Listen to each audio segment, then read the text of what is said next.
presented by Adi Shakti Films.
लड़की नहीं हूँ, दिल से मोहब्बत करती हूँ, राजा तुझ पे मरती हूँ।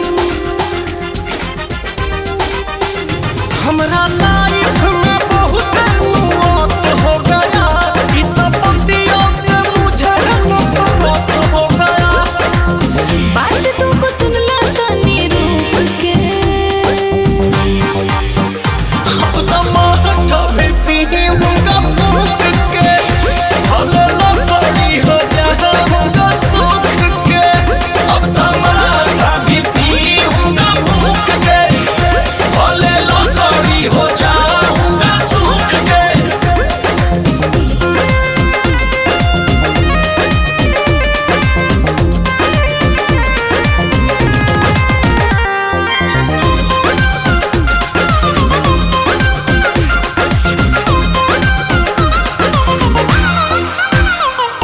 प्यार में छोटी मोटी गलती लड़कियों से होती है, मगर अकेले में रोती है। मैं इमोशन में कोई बर्बाद हो गया, तब लव के चक्कर से आजाद हो गया। अपन राजा पूछा हमरा दुख के,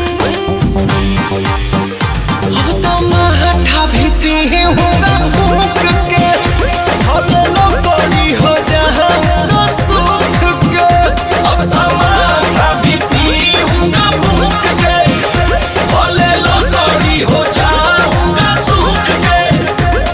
Presented by Adi Shakti Films.